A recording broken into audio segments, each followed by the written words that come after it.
Gimbu. You know, Gimbu, your official title, you are you're the admissions man, right? Yeah, unit coordinator of admissions. So if I wanted to sign up and go to college, go to school. I've never been to college. If I wanted to go to college here at NIU, you can get me in NIU. Or just the Center for Inner City Studies? No, Northeast, yeah, in general. All the Northeastern. Mm-hmm. You can get me in, right? Yep. Now, but then again, Brother Gimbu, everybody shouldn't go to college. That's true. They shouldn't? But who should? I mean, how do you know if you have the discipline, the academic acumen to go ahead and finish? I mean, go back to school, just go to school, get your bachelor's or your master's. Well, first of all, you have to want it. You have to want to do it. If you don't want to do it, then, you know, it's just like leading a horse to water. You know, you can do that, but you can't make them drink nothing. You can send a person, you can take a young person and send them off to school, but if they don't want to go to school, if they don't want to be in school, if they're not emotionally prepared to invest in themselves at that particular point in their development, then it's not going to be very helpful. But it doesn't matter if you're 18, 28, 48, 58. Going to college, you really have to want to do it. You have to want to do it, yeah. But some of us, we do it because, one, our parents make us do it, or some of our friends went back to school, got a degree, or we saw a commercial, especially for these for-profit colleges, and we get sucked in by these for-profit colleges, and we think we can do it, but we're not. So the question is, once again, how do you know when you're really ready to do this? Well, the only way you really know, like I said, first of all, you have to want it. Second of all, you have to make an attempt to do it. You know, sometimes people don't know their own potential and won't know their own potential until they test themselves.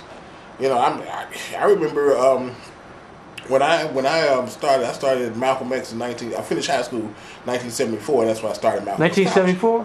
What high school you went to? I started off in Kenwood and graduated from Evanston Township. You went from Kenwood out here in Kenwood to Evanston Township. Right. Oh, there was white folks out there. Oh, yeah. When you were out there. Absolutely. It's a good school. Well, so they say. But then again, to this very day, the white kids at Evanston Township do better than the black kids. Absolutely. And see, that was one of the things that stuck out of my head. You know, when I got to Evanston Township at the time, one of the reasons my parents decided me to put me in that school was because at that time, 1973, Evanston Township was in the top 10 schools academically in the nation. And so that was part of the decision to move to Evanston and put me in that school. But the black kids weren't doing any better at Evanston Township than they were doing at Phillips and DuSable and et cetera, et cetera. And that kind of shocked me and stuff. The other thing that I was shocked by that experience was the fact that the students, how do I word this? You got to be politically correct now. Well, I'm trying to think of the best way to make this point. I forgot what the point was. Yeah, but the white kids are doing better. Back then they were doing better than us. Right. Yeah, they were doing better, and it didn't seem like the black kids' ACT scores and SAT scores at Evanston Township was significantly better than at these other schools on the south side of Chicago, so forth and so on. So while the school may have had that kind of academic reputation, to the extent to which that was having a positive effect on us, it was still questionable in my mind. There were some things that they did have in school up there that I didn't. That I know at the time that they didn't have, at least in Chicago. I've heard that they've. I remember taking this consumer education class up there, and I remember how impressed I was with that because I'd never heard of a class like that before. Consumer education. They don't have that. And they certainly didn't have that at Kenwood or in the South Side schools at that time. Oh no! I've heard that they have that in school now, but we were required to take a semester of consumer education where you had to develop a budget. Wow. You were given an imaginary salary, and based on that salary, you had to develop a monthly budget. You had to find an apartment or a house, and come up with food money and light and gas and all your utilities and it was that's where I learned that you never go to a finance company if you want to get a loan because they charge the highest interest rates. So those kind of things I did find were really beneficial. And after Evanston Township, what college did you go to? Started off at Malcolm X College. Malcolm X. You didn't go straight to a 4-year university, huh? No, because at that time I wanted to major in Black Studies, and at that time Malcolm X was the only college I knew of that had a Black Studies program. So you didn't go to way to school and No. fall in love with a blonde and the whole nine, huh? Absolutely not. Absolutely not. That's what a lot of brothers. They can't wait to go to school and fall in love with a blonde. Well, that's on them. That wasn't your problem, right? No, that was not my problem. So after Malcolm X, what college did you go to after that? When I left Malcolm X in the end of the January term. The end of the term started ended in May, something like that, April, May, in '76, and I came to Northeastern here at the Center for Inner City Studies in September of '76. And you've been here ever since? Yes, sir. You've been here at this institution, NIU, since 1976. Since September of 1976. Wow, man, that's pretty cool. 35 years and a few months. That means you might have a pension coming. Absolutely. You did the right thing. So you've been an academic all your life. Yeah. Pretty much. But since you are an academic, then I can ask you this question. Okay. Why are so many of us, including me at times, so anti-intellectual or what's the term, anti-intellectualism? We're just against people who are smart. Well, I think, or well-read. Well, I think that happens for two reasons. One, I think some of that is some social programming.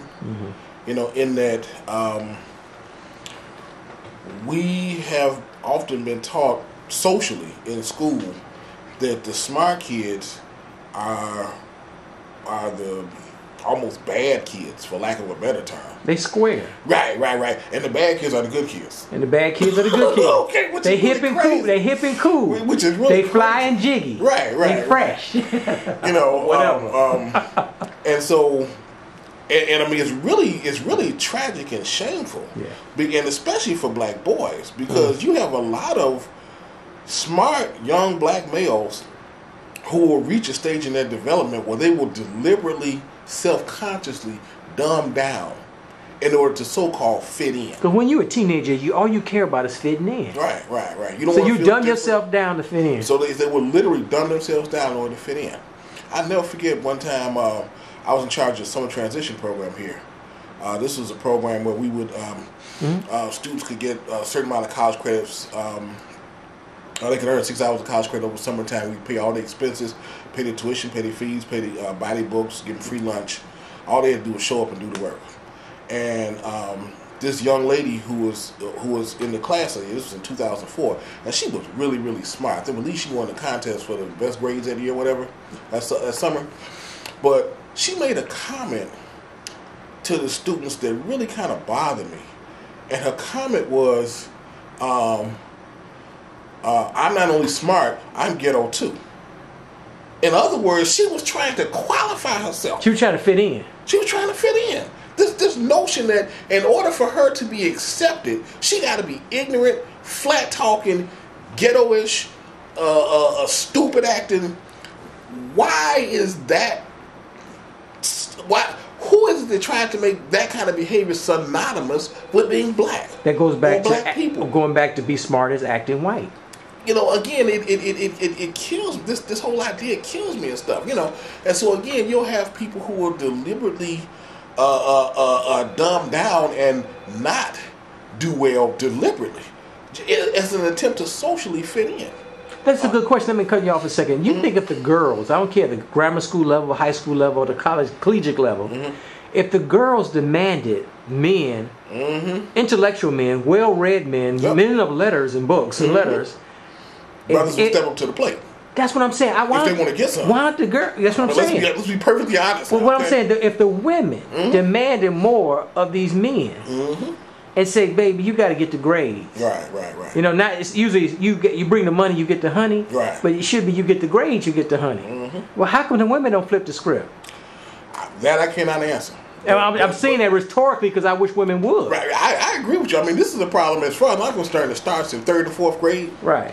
Where the smart kid who's called a nerd and a square and all these other names gets virtually no attention from the girls. Right. But the little rotten badass that's always getting in trouble and so forth and so on, he get all the attention in the world.